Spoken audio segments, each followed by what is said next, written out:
What's up, people? Welcome back to another edition of the Seven Figures or Bust podcast. I'm your host, Christian Brindle. This is the show where we talk about your business. We talk about entrepreneurship, specifically probably catered to growing insurance businesses, insurance agencies related to the insurance industry, because that's the business that I'm in. And a lot of our following is insurance-related individuals. But really, I mean, the principles that we talk about on the show could be transferred to probably almost any kind of business. And today on this episode, what I wanted to kind of bring to the table and talk about was, in my opinion, the 6 levels of growing a business. And when I say growing a business, I'm not talking about like a successful mom and pop yogurt shop. I'm not talking about a little business, that's like local, family owned, been in this town for 40 or 50 years, that kind of stuff. Those stories are great and I love to see it. But I'm more talking about businesses that grow to be a force and a legacy business for generations to come in the industry that they're in. I find that there's so many people today giving advice on business and entrepreneurship, and without even necessarily taking my word for it, I think if you study real business people, people that have created the most influential businesses of our time, of our generation, of the generations before us, you look at people like Walt Disney, you look at people like Elon Musk, you look at people like Jeff Bezos, Bill Gates, Steve Jobs. They all kind of follow a similar formula, but there's so many people online these days, that, and most of the time they're selling a training, a course, some kind of mentorship, inner circle bullshit, right?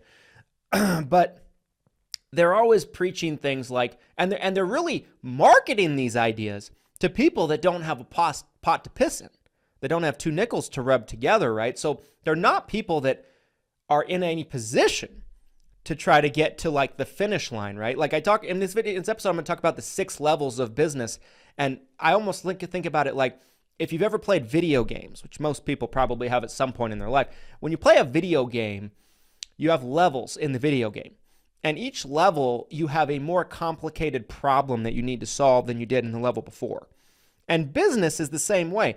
A person that's starting a business from scratch that just got incorporated, just got their LLC set up, let's say, doesn't have the same focus points, nor should they, as a person that has a legacy business that's at the top of their game and the top of the food chain in their industry. It's just not playing the same game. And it's not that that person starting out can't get to that point, but you have to be able to walk before you can crawl. You have to be able to crawl before you can walk. You have to be able to crawl before you can certainly run or sprint or do, skips. And there's so many people in our world today, and I feel like it's incredibly damaging. They're selling courses and trainings to people that with the idea that's like, hey, laptop lifestyle, have multiple streams of income. This is another one that I typically hear. Now, I myself am a person that has multiple streams of income. But to be so naive as to think that you can go from basically being on food stamps, you can go from being on welfare to having multiple streams of income like that is absolutely ludicrous. People that have multiple streams of income legitimately, and when I say multiple streams of income, I don't mean you're making $50 here, $100 there, $200 here. They're making like $25,000 a year and it's coming from 6 different sources. Guess what? That's great. You have 6 different sources of income, but you're still broke. You still don't have a pot to piss in, right? So you're online and on social media posting selfies, multiple streams of income, #entrepreneur, but you're not going anywhere, not doing anything. And to me, it's embarrassing. And so what I'm going to be talking about in this episode is a message that I believe needs to be taught more. And that is understanding the levels and the progression you have to go through to get to a place of a Jeff Bezos. or an Elon Musk. Jeff Bezos, let's take him for as an example, right? Jeff Bezos built a company out of his garage, right, or out of his home. Everybody that's listening to this knows the name of said company, Amazon. Amazon is a revolutionary business. It started off doing book sales over the internet. And when Amazon first became a thing, when Amazon first became a concept, people ridiculed it because they're like, you'll never win against the bookstores. And as time went on, Amazon grew to dominate book sales, so much so that they literally were putting bookstores out of business. And today they're putting everyone out of business for the most part, all kinds of different industries and everything like that. Now, what did Amazon do? They spent a decade dominating the book sales, becoming the best of the best of the best by specializing. Then, and only then, after it has grown to a revolutionary multi-billion-dollar influential company, do they start to diversify and do other things. But they're not stopping what they're doing. They're doing it at scale in such a way to where they can keep doing what they're doing, but they have so much wealth and infrastructure that they can open up different departments to compete in other industries. And that's how but it all ties together to what they're doing, which is online e-commerce sales, right? And Amazon, everything they do, if you pay close attention, relates to e-commerce sales. This is apparent to anybody that's paying attention. But we have such a problem right now in the online entrepreneurship world where anybody can make an account on a platform and be very, very loud, very, very noisy, present a message in such a way to where they're like, hey, you have 0 streams of good income right now, but why don't you create multiple streams of income? And a lot of times, like, you're doing like affiliate marketing, you're doing multi-level marketing, pyramid kind of shit. Let's say you're trying to run a business and then you're doing like something like that on the side. This is what people don't understand. Companies like Amazon can play in so many different arenas. But as I said a second ago, they relate to each other. So they're not going completely off to Pluto, for one. Number two, it's not one guy or 2 or 3 people trying to do 40 different things all at once. Everybody has 24 hours in a day. And if you're an Amazon and you have hundreds of thousands of employees, you can open up different departments.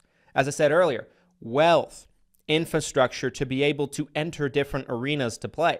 But there's so many people that are like multiple streams of income. And when you look at what they're doing, they're driving for Uber. They have a job where they make minimum wage. They have like a side business of sorts. Maybe they're doing cleaning or something like that. And they don't make a whole lot of money doing much of anything. They have multiple streams of mediocre income, to put it lightly. And I feel like this is a problem because there's a lack of education. There's not enough people like myself standing up and teaching, being like, listen, I am somebody that has grown a multi-million-dollar business now at this point.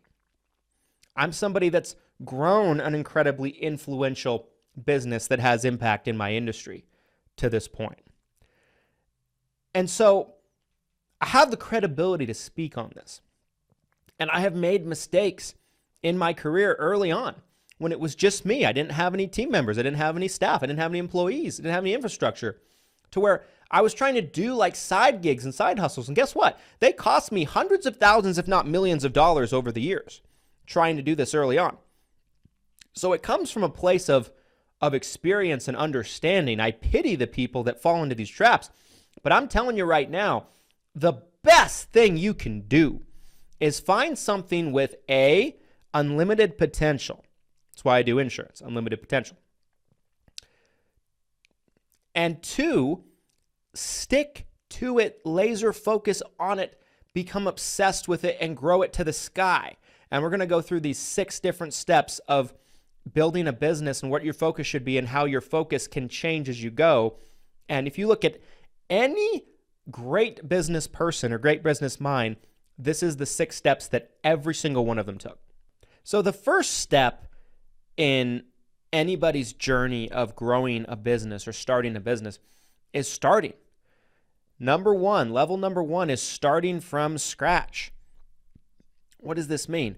It means that you just open the doors, metaphorically, of your business. You probably don't even have a physical location yet. You probably are running it out of your basement, your garage, that kind of thing. Your early Steve Jobs, your early Amazon, your early Microsoft, all these businesses that started out of a home, a garage, that kind of thing.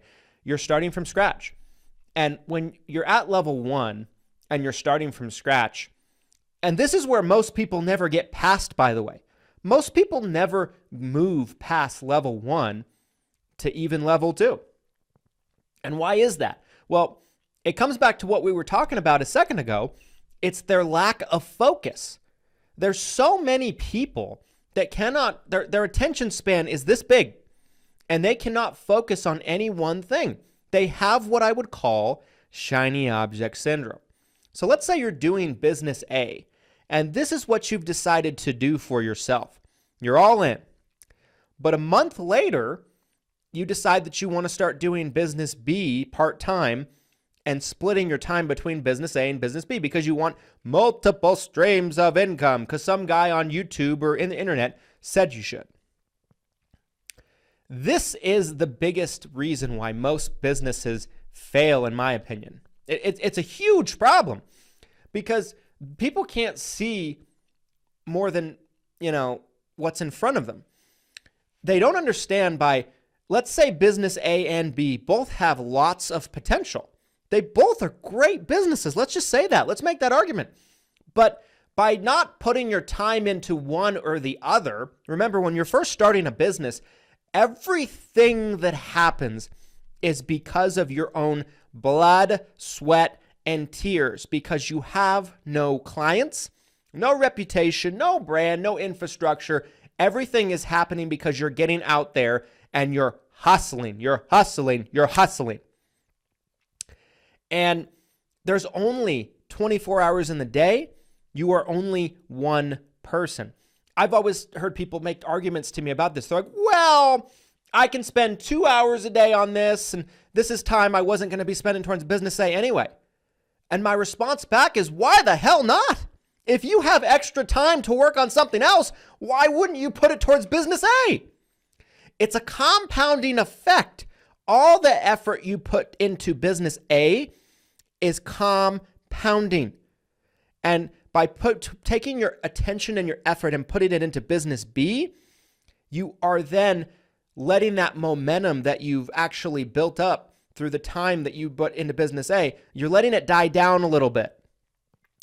I've always said this to people. If you have business A and you're at level 1, which I call starting from scratch, and you are splitting your time between business A and business B, if business A has the potential, if it is the vehicle that can take you where you want to go, then any available time that you would have to spend on business B should be put into business A.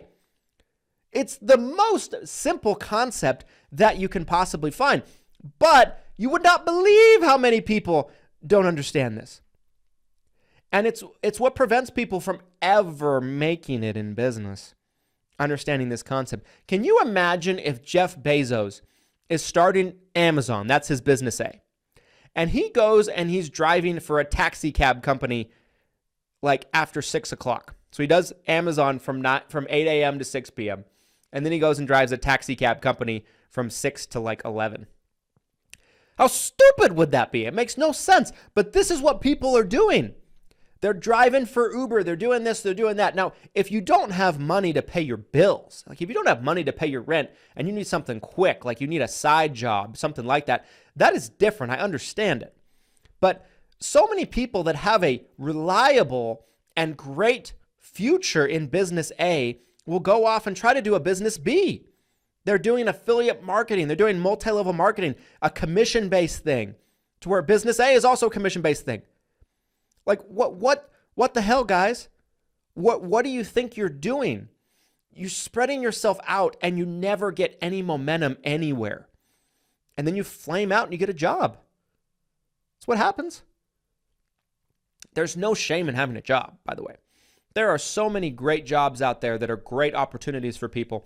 And I don't shame anybody for taking one, and not everybody wants to be an entrepreneur. Not everybody wants to be a business builder. You can make a great living for yourself and your family by working with a good company. So I'm not saying that, but if you want to be an entrepreneur, if you want to build a legacy business like what we're talking about in this podcast today, you can't do this.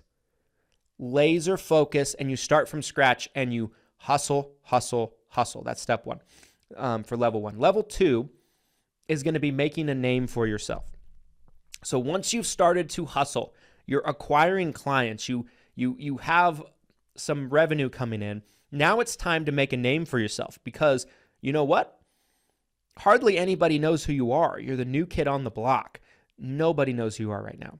So this is the time to really get loud, get noisy, and you want to just absolutely go for it with massive action, massive income producing activities, and you are trying to bring in more business than ever, and you're letting your competition know that, hey, I am here and I'm here to stay and I'm not going anywhere. You're making a name for yourself. Still laser focused, by the way. Level 3 gets to a point where I would call it scaling up the operation. So through levels 1 and 2, starting from scratch and making a name for yourself, you've brought in some clients, and now you have a foundation of your business. It's a proof of concept.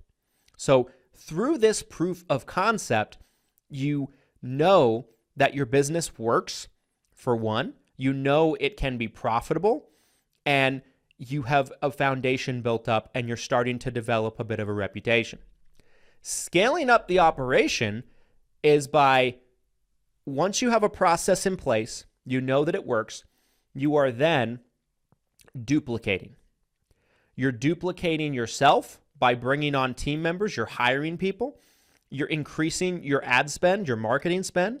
You're increasing your spending, and you're taking risks to grow, right? So if you're activating on this much activity on a day-to-day basis through marketing, spending, automation, efficiency, and delegation, through building a great team, you're able to go from this. Let's say this is the maximum amount you can do on a day-to-day basis because it's just you. You then go to this, let's say, through scale. Every business reaches a point where they either choose to scale or they choose to just chill. And this is where you find businesses that are a successful family-run business in the community, and they never scale up. They never get multiple locations. They never try to move into different markets. They never go to that next level. They stay at level 2 forever, and they never go to level 3, which is scaling up the operation. It takes a tremendous amount of guts, confidence, and courage. And it's risky, right? I mean, anything that has great potential is going to be risky. There's no guarantee it's going to pay off. But the people that get past level 3 is going to really create a legacy business. And they're the ones that people study. They write history books about these people. Okay? So level 3, scaling up the operation. Level 4, positioning your business. So in my industry, in the insurance space, kind of the goal for a lot of insurance businesses that are trying to create legacy businesses, there's 2 goals really, depending on who you talk to. The first one is they want to create a legacy business that will live past them. Maybe their kids take it over or something like that. The second thing is this, they want to be acquired. They want a bigger company, maybe a private equity company, something like that, to come in and buy their business. And this puts them in a position for generational wealth. Now, it depends on kind of what your business actually is. If you're Jeff Bezos and Amazon's making $100 million a year and someone comes in and says, we'll buy you for $1 billion, that's a terrible deal for Jeff. Imagine if Jeff Bezos did that. Amazon's a $1 trillion company today. So that would have been a massive, massive mistake for Jeff. Now, Jeff would never have to worry about money again. He'd be set for the rest of his life. However, he's limiting the potential of what his business could be. So that's the risk you take. But when I say positioning your business, you're positioning it to be valuable for an acquisition, and you're positioning it to be able to take advantage of opportunities. And how you position your business is you continue to grow your operation, and you continue to clean up little messes. You're finding ways to not waste money. You're finding ways to increase efficiency. You're trying to make your business tighten the screws, if you will, to become a well-oiled machine that can really run without you. That's kind of what you need. And at that point, even if you don't want to sell your business, you have options. Now, there's plenty of examples in business where someone sold their business, number one, and turned out to be a great decision. In my industry, there's tons of examples in the insurance space. The second thing, and like coming back to that before I move on, it's right place, it's right time, the stars align, and it's perfect. The second situation to that is they sell too early and they limit the potential of what their business could be, and then the business absolutely explodes without them. If you've ever seen the movie The Social Network, it's one of my favorites. It's about Mark Zuckerberg and the Facebook story.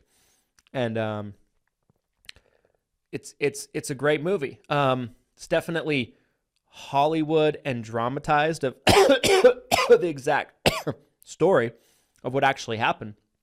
But it's a good movie. I've seen it probably 15 times. And there's a scene in the movie where, so Justin Timberlake is in the movie. And Justin Timberlake is playing, what's his name? The Napster guy. Sean Parker. He's playing Sean Parker, the guy that was a co-founder of Napster, went on to co-found Spotify now, serial entrepreneur, tech guy in Silicon Valley kind of person, right? So he kind of links up with Mark Zuckerberg and his team while they're in college, and they're at a bar. They're at like a club, and like the music's all going. It's like, and like they can barely hear each other. He's yelling to kind of talk to Mark. And it's a very like iconic scene where he tells the story of the guy that founded Victoria's Secret. So the guy that creates the company Victoria's Secret, it goes something like this. Probably going to butcher some of the details, so don't hold my feet to the fire a little bit. But this is more or less what the story is. The guy that creates Victoria's Secret creates a business because he wants men to be able to buy lingerie for their spouses without feeling like perverts. That's kind of the idea of Victoria's Secret. So that's kind of, he wants a safe place for him and men like him to be able to buy lingerie for their spouses, right? It's kind of the idea of Victoria's Secret. Builds it up, business does good, cash flows, becomes a really good business. He sells the business, probably for 8 figures, potentially 9 figures, something like that, right? Makes a good amount on his way out. But the business explodes from there. And, a couple years later, the business is raking in $500 million, probably $1 billion, something like that. We all know what the business is today. And the guy flings himself off the Golden Gate Bridge, kills himself, San Francisco, because he sold too early. So positioning your business, not so you can necessarily sell, but so you have the option to if the right opportunity presents itself. And if you don't sell, you're still scaling up and you're creating a business that will live long past you, right? That's level 4. Level 5. Now, this is the part that people try to start with. This is a problem, right? Diversifying investments and assets. If you look at any great business person, entrepreneur, they usually don't start diversifying their investments or their portfolios until they're already incredibly wealthy, incredibly successful. So like sometimes people will point to like Elon Musk. They're like, well, look at Elon Musk. Elon Musk runs 3 businesses right now. He runs Twitter, he runs SpaceX, he runs Tesla. But do you think he started that way? If you look at Elon Musk's career, he helped found PayPal. That was his business, PayPal. He sells PayPal, makes a fortune. He takes his startup money and goes in and becomes the CEO of Tesla, and he creates SpaceX. So 2 businesses. And one of them is already established in Tesla. So, and if you look at Elon Musk, he's working 100 hours a week for years. So he goes in and buys Twitter. He has to put people in charge of running his other businesses. He's not running all 3 at the same time. And Elon Musk, by the way, is one of the most brilliant people in our planet. Most people can't even manage running one business at that level. So Elon Musk is not the example you should point to. If you look at Jeff Bezos, he runs Amazon. One business. If you look at Bill Gates, he is kind of retired now, but he ran Microsoft. One business. If you look at Steve Jobs, he ran Apple. And later on started, he bought Pixar and owned Pixar and then sold it off to Disney later. One business, 2 at the most. Laser focus, guys. All these people saying, you need 15 streams of income. Why are you listening to these people? It's not what the most successful people on the planet do. Wealth and real success comes in laser focus and specializing. It's better to be the best in the world at something than being mediocre at best at a bunch of things. It's true. Success comes from specializing. And so when you get to level 5, it's not that you're even starting other businesses and you're starting back at level 1. You're just investing in things. You're buying stock in a business. You're buying ownership in a business. You are buying real estate, things like that. But they're things that they're basically just places to camp your money on autopilot. And you put people in charge of running that for you. So many people want to start at level 5 when they have no money, when they're on food stamps. They get a Robinhood app and start stock trading. Stupid. Dumb. And level 6, the final step, the final level is legacy. Your business is established.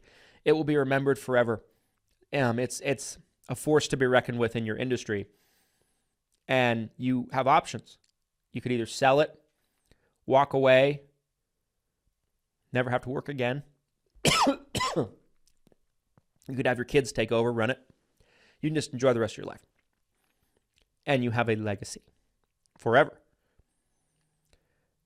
If you want to be massively successful, one of the most successful people on this planet, these are the 6 levels you have to go through. And don't cheat the process. Don't try to skip to level 4 without going through 1, 2, 3 first. Anyway, guys, I just wanted to spend some time, do a podcast about this because this is the message that people need to be hearing, but I see very few people talking about this because it's not sexy. You can't fool uneducated people. Well, you can, it's easier to, excuse me, let me take that back. It's easier to fool uneducated people that are poor with laptop lifestyle, bro. Multiple streams of income, bro. And those people are not even all that successful themselves in the grand scheme of things. Study people that are at the top and look at what they do. All these people that are selling you these trainings and everything like that, they study these people that are massively successful.